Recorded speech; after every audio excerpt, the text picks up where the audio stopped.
Hello friends, कैसे हैं आप सब लोग। तो फ्रेंड्स, आज हम पढ़ने वाले हैं कुछ महत्वपूर्ण प्रश्नों को। तो सबसे पहले अगर आप इस चैनल पर पहली बार आए हैं तो चैनल को सब्सक्राइब कर लें और जिससे हमारा नोटिफिकेशन मिल सके आपको सबसे पहले। ठीक है, तो आज की क्लास को स्टार्ट करते हैं। क्वेश्चन है, एक टोकरी में फूलों की संख्या प्रति मिनट पर दोगुनी हो जाती है या दोगुनी होती है। यदि पूरी टोकरी 40 मिनट में भरी जाए तो आधी टोकरी कितने समय में भरी जाएगी। समझेंगे फटाफट से क्वेश्चन को। एक टोकरी में फूलों की संख्या प्रति मिनट पर दोगुनी हो जाती है। एक टोकरी बना लेते हैं सबसे पहले। इसमें क्या है, कंडीशन ये दी गई है कि प्रति मिनट पर फूलों की संख्या दोगुनी होती है, यानी एक मिनट में दो गुना इसको भरना है। कितना भरना है? दो गुना भरना है। मान लीजिए इसमें फूलों की संख्या प्रति मिनट पर कितनी हो जाती है? दोगुनी हो जाती है। ठीक है, तो पूरी टोकरी कितने समय में भरी गई है? पूरी टोकरी कितने समय में भरी गई है? पूरी टोकरी भरी गई है 40 मिनट में। कितने मिनट में? 40 मिनट में। तो 40 मिनट में पूरी टोकरी भरी गई है। अब एक मिनट में दोगुना भरना है। सपोज कीजिए कि जब ये टोकरी आधी भरी होगी, ठीक है, जब ये टोकरी आधी भरी होगी और आधे से आधे में होगी, यानी एक चौथाई भाग में होगी। जब इसका एक चौथाई भाग भरा होगा, उसके बाद फिर इसका दोगुना करेंगे तो इतना भाग भर जाएगा। ठीक है, और फिर इसका दोगुना भरेंगे तो पूरा भर जाना चाहिए, है ना। यही तो कंडीशन बननी चाहिए। तो यहाँ से यहाँ तक भरने में केवल एक मिनट का टाइम लगेगा। ठीक है, तो वही एक मिनट 40 मिनट से घटा देंगे। एक मिनट 40 मिनट से घटा देंगे तो कितना बचेगा? ये बचेगा 39 मिनट। 39 मिनट में टोकरी आधी भरेगी। कितनी भरेगी? आधी भरेगी। और अगर इसी क्वेश्चन में ये पूछ लिया जाता कि इसका एक चौथाई भाग कितने समय में भरा जाएगा, तो एक चौथाई भाग की बात करते हैं। तो एक चौथाई भाग इसका भरा जाएगा एक चौथाई भाग इसका भरा जाएगा। इसमें से हम करेंगे तो 39 मिनट में से एक मिनट और लेस कर देंगे, क्योंकि इतने में भी एक मिनट का समय लगा होगा। तो एक मिनट लेस कर देंगे तो ये आ जाएगा 38 मिनट। 38 मिनट में एक चौथाई भाग भरा गया है। एक चौथाई भाग भरा जाएगा। ठीक है, तो यही इस क्वेश्चन का आंसर होगा, ये 39 मिनट। ठीक है, तो मुझे उम्मीद है कि क्वेश्चन समझ में आया होगा अच्छे से आपको। ठीक है, अगले क्वेश्चन की बात करते हैं। अगला प्रश्न है, अगले क्वेश्चन की बात करते हैं। अगला क्वेश्चन दिया गया है, एक पोल की लंबाई 100 मीटर है। एक पोल की लंबाई 100 मीटर है। एक बंदर इस पर चढ़ने का प्रयास करता है। वह 10 मीटर की छलांग लगाता है। कितने मीटर की? 10 मीटर की छलांग लगाता है और वह 5 मीटर वापस आ जाता है। तो वह कितनी छलांग में तो वह कितनी छलांग में वृक्ष के शीर्ष पर पहुंच जाएगा। ठीक है, इस प्रश्न को समझते हैं फटाफट से। एक पोल की लंबाई कितनी दी गई है? एक पोल की लंबाई दी गई है 100 मीटर। कितनी दी गई है? 100 मीटर। इस पोल की टोटल लंबाई है 100 मीटर। अब इस पर बंदर चढ़ने का प्रयास करता है, तो वो उसकी पहली छलांग कितनी है? 10 मीटर की है। यहाँ से यहाँ तक कितनी की है? 10 मीटर की। और वो वापस कितना आ जाता है? 5 मीटर वापस आ जाता है। ठीक है, तो अब उसने एक छलांग में, यहाँ लिखेंगे एक एक छलांग एक छलांग में कितनी दूरी तय करता है? वो 5 मीटर चढ़ेगा, यहाँ से यहाँ तक 5 वापस आ गया। तो एक छलांग में वो 5 मीटर की दूरी तय करता है। ठीक है, पहली इसमें एक विशेषता और है। पहली छलांग को अंतिम छलांग बना लीजिए, जिससे वह शीर्ष पर पहुंचे, ज्यादा ऊपर ना जाए, इसलिए पहली छलांग को ही अंतिम छलांग बना लेंगे 10 मीटर की। तो 10 मीटर इस टोटल में से घटा देंगे, कितना बचेगा? 90 मीटर। अब 5 मीटर से 90 मीटर पर पहुंचना है आपको, तो क्या करेंगे? 5 का भाग लगाओ इसमें। 5 का इसमें भाग लगाएंगे, कितना बनेगा? 18 पंजे 90, यानी 18 18 बार में पहुंच पाएगा। तो 18 से दोनों तरफ मल्टीप्लाई कर देंगे हम। कितना कर देंगे? क्या कर देंगे? मल्टीप्लाई करिए। ये कितना हो जाएगा? ये हो जाएगा 18 छलांग में 18 छलांग में 18 पंजे 90 मीटर पर वो चढ़ जाएगा। कितने मीटर पर? 90 मीटर पर। अब एक छलांग ही अंतिम बची है उसकी, कितनी है? 10 मीटर की। ये छलांग नहीं जोड़ी हमने, क्योंकि यहाँ तक 90 मीटर हुआ। अब 10 मीटर की छलांग एक और है, तो एक छलांग इसमें और ऐड कर देंगे, इधर 10 मीटर ऐड कर देंगे। ठीक है, तो टोटल कितना बनेगा? ये बन जाएगा 100 मीटर। और ये कितना बनेगा? 19 छलांग। कितना बनेगा? 19 छलांग। तो इस क्वेश्चन का जो आंसर होगा वो होगा 19 छलांग। ठीक है, मुझे उम्मीद है कि क्वेश्चन आपके अच्छे से क्लियर हुआ होगा। ठीक है, आगे अगले क्वेश्चन की तरफ चलते हैं। अगला प्रश्न है क्वेश्चन नंबर तीसरा देखेंगे। क्वेश्चन इसमें ना दो टाइप के क्वेश्चन बनते हैं, एक तो छलांग वाला क्वेश्चन बनता है, एक तो छलांग वाला क्वेश्चन बनता है और दूसरा क्वेश्चन बनता है समय पर, कितने समय में वृक्ष की शीर्ष तक पहुंचेगा। ठीक है, तो इस क्वेश्चन को पढ़ते हैं फटाफट से। क्वेश्चन दिया गया है, यदि एक वृक्ष की लंबाई 20 मीटर है, कितनी मीटर है, 20 मीटर है, एक बंदर पहली सेकंड में 2 मीटर की छलांग लगाता है और अगली सेकंड में वापस आ जाता है, और अगली सेकंड में वापस आ जाता है, तो वह कितने समय में वृक्ष की शीर्ष पर पहुंच जाएगा। ठीक है, इसमें समय पूछा है, तो इसी टाइप का क्वेश्चन है, मिलता जुलता। ठीक है, एक वृक्ष की लंबाई कितनी है टोटल, एक वृक्ष की लंबाई दी गई है 20 मीटर का एक वृक्ष है।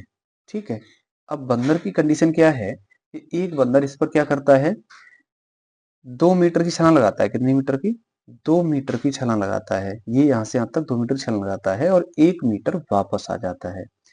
इधर जब छलांग लगाता है तब भी इसे 1 सेकंड का समय लगता है, और जब वापस आता है तो इधर भी इसे 1 सेकंड का समय लगता है। ठीक है, तो 1 सेकंड ये और 1 सेकंड ये, यानी टोटल टाइम कितना लगा है, 2 सेकंड का। ठीक है, 2 सेकंड का टाइम लगा है, और दूरी कितनी तय की इसने, 1 मीटर, 1 मीटर ही तो तय की होगी भाई, जब 2 मीटर की छलांग लगाई, 1 मीटर वापस आ गया तो 1 मीटर की छलांग लगाई, अर्थात 1 मीटर की दूरी उसने कितने समय में तय की, 1 सेकंड ये 1 सेकंड ये, टोटल कर देंगे 2 सेकंड में, है ना, 2 सेकंड में 1 मीटर की दूरी तय करता है। अब क्या बताया था हमने, पहली छलांग को अंतिम छलांग बनाते हैं, क्वेश्चन की विशेषता है, क्योंकि शीर्ष पर पहुंचाना होता है इसीलिए। तो ये जो 2 मीटर की छलांग है, तो अंतिम छलांग है, तो 2 मीटर घटा दीजिए, शेष कितना बचेगा, 18 मीटर, 18 मीटर बचेगा। तो 2 मीटर लेस करने के बाद 18 मीटर बचेगा। ठीक है, अब 2 सेकंड इधर दिया है। ठीक है, 2 का भाग लगाओ, 2 का भाग देंगे, कितनी बार जाएगा, 9 बार जाएगा। इस 9 का गुणा दोनों तरफ कर दीजिए, इस 9 का गुणा दोनों तरफ कर देंगे, तो ये 9 मीटर, 9 कितना हो जाएगा, ये हो जाएगा 1 मीटर की दूरी। ठीक है, तो अब 18 मीटर की दूरी तय करनी है ना, तो 18 का दोनों तरफ मल्टीप्लाई कर दीजिएगा। ठीक है, कितना कर देंगे, 18 मीटर का कर देंगे, क्योंकि 1 मीटर का भाग लगाएंगे ना, सॉरी 2 का नहीं लगाएंगे, 1 मीटर की छलांग तय की है तो 1 मीटर का भाग लगाएंगे, तो 18 से दोनों तरफ मल्टीप्लाई करेंगे, किससे, 18 से, 18 से ही करेंगे, तो कीजिए। और जब 18 से मल्टीप्लाई करेंगे तो 18 एकम 18 मीटर की दूरी तय करने में उसे 36 सेकंड का समय लगता है। कितना समय लगता है, 36 सेकंड का समय लगता है। अब 1 सेकंड की छलांग ये लगी है, क्योंकि जाने में तो 1 ही सेकंड लग रहा है, वापस नहीं आएगा तो वो समय नहीं लगेगा, है ना। तो ये जो 36 सेकंड है, 1 सेकंड इसमें और ऐड हो जाएगा, टोटल 37 सेकंड टाइम बन जाएगा। कितना बन जाएगा, 37 सेकंड, और इधर 2 मीटर जोड़ देंगे तो टोटल 20 मीटर। तो इस क्वेश्चन का जो आंसर होगा वो क्या होगा, 37 सेकंड होगा। ठीक है, मुझे उम्मीद है क्वेश्चन आपको क्लियर हुआ होगा। आगे चलते हैं, अगला क्वेश्चन देखते हैं। अगला प्रश्न दिया गया है, अगला प्रश्न है, एक मैदान में एक मैदान में एक मैदान में कुल पैरों की संख्या 224 तथा सिरों की संख्या 70 थी, तो उस मैदान में जानवरों तथा पक्षियों की संख्या कितनी थी। समझेंगे फटाफट से। इसमें इसकी एक ट्रिक है, ट्रिक से चलेंगे। इसमें पैरों की संख्या कितनी है टोटल दी गई है क्वेश्चन में, 224, कितनी दी गई है, 224, और सिरों की संख्या कितनी दी गई है, सिरों की संख्या दी गई है, सिरों की संख्या दी गई है 70। ठीक है, तो इसका एक बहुत शॉर्ट ट्रिक है, पैरों की संख्या का आधा करेंगे, सबसे पहले पैरों की संख्या का आधा करेंगे तो कितना बनेगा, 112। अब जब पैरों की संख्या से सिरों की संख्या घटाएंगे तो जानवरों की संख्या निकलेगी, सबसे पहले निकलती है जानवरों की संख्या, किसकी संख्या, जानवरों की संख्या, जानवरों की संख्या कितनी निकलेगी, घटा दीजिए, यहाँ पर 2, यहाँ पर 11 से 7 निकालेंगे तो 4, कितने जानवर हैं, 42। और क्वेश्चन में क्या पूछा है, जानवर और पक्षियों की संख्या दोनों पूछी गई है। अब पक्षियों की संख्या कैसे निकालेंगे, जानवरों की संख्या है 42, तो 42 को सिरों की संख्या से घटा दीजिए, तो किसकी संख्या निकलेगी, पक्षियों की संख्या निकल आएगी। पक्षियों की संख्या कितनी है, घटाइए, कितना बचेगा, 8, और यहाँ पर 6, 6 से 4 निकालेंगे 2, तो 28 पक्षियों की संख्या है। ठीक है, और 42 जानवरों की संख्या है, यही इस क्वेश्चन का आंसर होगा। ठीक है, मुझे उम्मीद है क्वेश्चन आपको क्लियर हुआ होगा।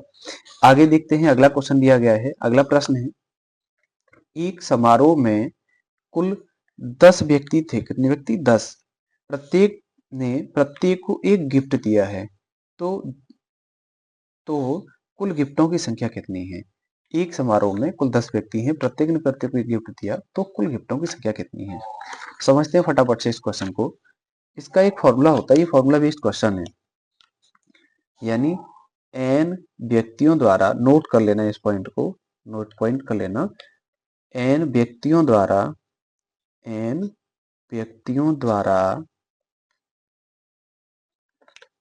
दिए गए गिफ्टों की संख्या, दिए गए गिफ्टों की संख्या बराबर, इसका फॉर्मूला होता है n-1। ठीक है, इस फॉर्मूले से हम क्वेश्चन इसी को बनाएंगे।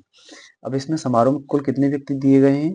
10, तो n बराबर 10 लेंगे और इसमें रख देंगे, रखो इसमें रखेंगे 10, 10 माइनस 1 हटा देंगे, 10 में से 1 कम करेंगे तो 9, तो कितना हो जाएगा? 90। तो इस समारोह में कुल गिफ्टों की संख्या कितनी है? कुल गिफ्टों की संख्या कितनी है? 90 है, और यही इस क्वेश्चन का आंसर है। ठीक है, अगले क्वेश्चन की बात करते हैं। अगला क्वेश्चन देखेंगे। अगला प्रश्न है, अगला क्वेश्चन दिया गया है,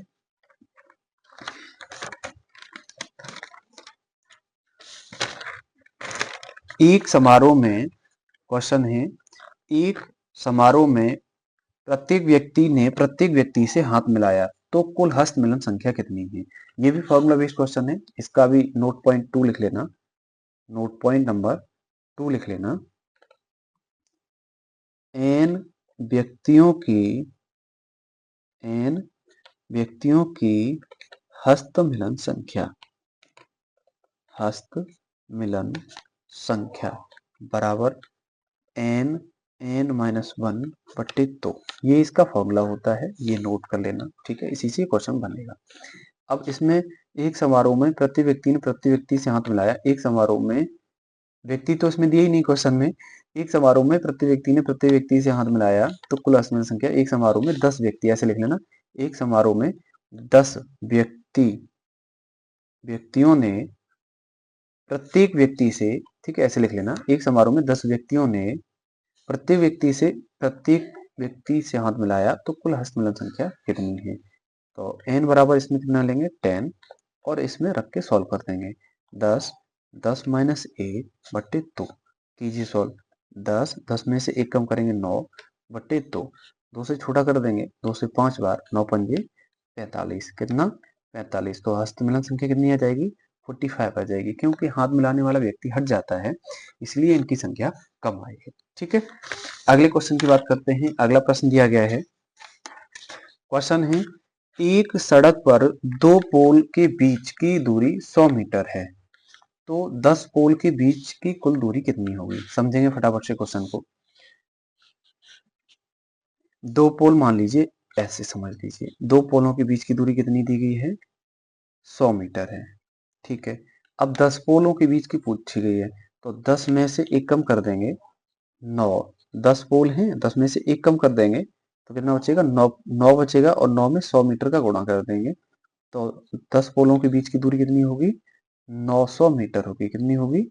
900 मीटर होगी, और यही इस क्वेश्चन का आंसर होगा। अब इस क्वेश्चन का 900 क्यों आया, इस चीज को समझो। पहले 10 पोल बना लो, 1 2 3 4 5 6 7 8 9 10। अब इनके प्रत्येक के बीच की दूरी 100 मीटर है, रख लीजिए। 100 मीटर ये, 100 मीटर ये, 100 मीटर ये, 100 मीटर ये, 100 ये, 100 ये, 100 ये, 100 ये। अब ये काउंट कर लीजिए, 1 2 3 4 5 6 7 8 9। तो आंसर कितना होगा? 900 मीटर। ठीक है, 900 मीटर एकदम करेक्ट, चाहे ऐसे कर लीजिए चाहे ऐसे कर लीजिए। मतलब 10 पोल हैं, जितने पोल दिए जाएंगे टोटल, उसमें से ना 1 कम करके गुणा कर दीजिए, डायरेक्ट जो दिया गया है वैल्यू, तो वो एक ही बार में आंसर मिल जाता है। ठीक है, अगले क्वेश्चन की बात करते हैं। अगला प्रश्न दिया गया है, क्वेश्चन दिया है, ये काफी बड़ा क्वेश्चन है और इम्पोर्टेंट प्रश्न भी है, समझेंगे फटाफट से। एक विद्यालय में कुल 50 छात्र पढ़ते हैं, जिसमें से 10 छात्र हिंदी और अंग्रेजी दोनों बोलते हैं और 21 छात्र और 21 छात्र अंग्रेजी बोलते हैं, 21 छात्र अंग्रेजी बोलते हैं, तो हिंदी बोलने वाले व्यक्तियों की संख्या कितनी, छात्रों की कितनी है? टोटल 50 छात्र हैं, 10 छात्र हिंदी बोलते हैं, 10 छात्र हिंदी बोलते हैं, 21 छात्र अंग्रेजी बोलते हैं।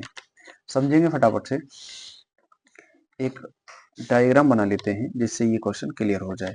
ठीक है, एक विद्यालय मान लीजिए ये है और इसमें टोटल छात्रों की संख्या कितनी है? 50 है। अब इसमें कुछ इंग्लिश बोलते हैं, कुछ इंग्लिश बोलते हैं और कुछ हिंदी बोलते हैं। ठीक है, कुछ इंग्लिश बोलते हैं, कुछ हिंदी बोलते हैं। इंग्लिश बोलने वाले बच्चों की संख्या कितनी दी गई है क्वेश्चन में? 21 छात्र अंग्रेजी बोलते हैं, 21 छात्र अंग्रेजी बोलते हैं, तो इधर 21 लिख लीजिएगा। अब 10 छात्र हिंदी और अंग्रेजी दोनों बोलते हैं, तो दोनों बोलने वाले बीच में लिखे जाएंगे। ठीक है, 10 छात्र हिंदी अंग्रेजी दोनों बोलते हैं, तो हिंदी में कितने छात्र बोलेंगे आप समझो। देखो इस सर्कल में ना पहले से ऑलरेडी 21 आ चुका है। कितना आ चुका है? 21 आ चुका है। 21 को 10 से घटाएंगे कितना बचेगा? 11। तो 11 छात्र केवल इंग्लिश बोलते हैं। अब 10 छात्र क्या बोलते हैं? हिंदी और केवल हिंदी बोलते हैं। अब केवल हिंदी बोलने वाले कितने हैं? तो इसको क्या करेंगे? टोटल कर लीजिए। क्या करेंगे? टोटल, और 50 से घटा देंगे। 50 टोटल विद्यार्थी हैं। यहाँ लिख लीजिए केवल हिंदी वाले, केवल हिंदी वाले छात्र। ठीक है, तो टोटल संख्या 50 है। 50 से ये दोनों जोड़ दीजिएगा और घटा देंगे। घटाइए कितना बचेगा? 50 माइनस 21, तो ये होगा 9 और यहाँ पर हो जाएगा 3। तो 39 इस क्वेश्चन का करेक्ट आंसर होगा। ठीक है, मुझे उम्मीद है क्वेश्चन आपका आराम से क्लियर हुआ होगा। 39 इसमें है। अब 39 हिंदी बोलने वाले हैं। रुक जाओ, 1 मिनट रुक जाओ, क्वेश्चन में मिस्टेक आ रहा है। 39 ये है, तो 39 इस बाहर लिख दे। अब क्या करेंगे? 39 में 21 जोड़ेंगे, कितना बचेगा? 1 मिनट रुक जाओ, गड़बड़ हो रहा है। 2 बचेगा, सॉरी 29 आएगा ना। 29 केवल हिंदी बोलने वाले छात्र 29 हैं। घटाने में गड़बड़ हुआ है, सॉरी। यहाँ पर 9 बचेगा और यहाँ पर कितना है? 4 से 2 घटाएंगे 2, तो 29 इस क्वेश्चन का करेक्ट आंसर होगा। ठीक है, 29 इस क्वेश्चन का करेक्ट आंसर होगा। आगे समझेंगे, अगला क्वेश्चन है और अंतिम क्वेश्चन है ये आज का, और फटाफट से करते हैं। एक बस जब दिल्ली से चलना आरंभ करती है तो उसमें महिलाओं की पुरुषों की संख्या से आधी है। मेरठ आने पर 10 पुरुष उतर जाते हैं और 5 महिलाएं सवार हो जाती हैं। अब पुरुषों की संख्या महिलाओं की संख्या के बराबर हो जाती है, तो प्रारंभ में कुल बस में कितने यात्री थे? ठीक है, क्वेश्चन है कि जब बस दिल्ली से चलना आरंभ करती है, दिल्ली से चलना आरंभ करती है मेरठ के लिए, तो दिल्ली लिख लीजिए, ऐसे लिख लीजिएगा, दिल्ली मेरठ। ठीक है, दिल्ली से जब चलना आरंभ किया था तो पुरुषों की संख्या और महिलाओं की संख्या की कंडीशन दी गई है। क्या दी गई है? पुरुषों की संख्या महिलाएं पुरुषों से आधी हैं, तो मान लीजिए पुरुष 2x हैं तो महिलाएं x होंगी। भाई पुरुषों की संख्या महिलाओं से दोगुनी दी गई है सवाल में, तो पुरुष 2x मान लीजिए, x महिलाएं हो जाएंगी आधी। अब क्या होता है? मेरठ आने पर 10 पुरुष उतर जाते हैं, तो पुरुषों की संख्या से 10 लेस कर दीजिए और 5 महिलाएं सवार हो जाती हैं। ये क्वेश्चन में दिया गया है, 5 महिलाएं सवार हो जाती हैं, तो 5 महिलाएं इसमें जोड़ देंगे, x प्लस 5। ठीक है, अब क्या होता है? मेरठ आने पर इनकी संख्या बराबर हो जाती है। ठीक है, बराबर हो जाती है, तो इन दोनों कंडीशन को बराबर करेंगे। यहाँ पर देखिए फटाफट से, 2x माइनस 10 बराबर x+5। ठीक है, अब कर लीजिए, तो ये बनेगा, इसको सॉल्व करेंगे तो ये x 2x से घट जाएगा, तो कितना बचेगा? x बचेगा बराबर 10 इधर जुड़ जाएगा तो 15 हो जाएगा। x का मान कितना निकला है? 15। अब क्या करना है? पुरुषों की संख्या महिलाओं की संख्या पूछी है। जब x बराबर 15 आया है तो ये आंसर नहीं है, कुल यात्रीगण पूछे हैं, तो यहाँ पर रख दीजिए इसका मान।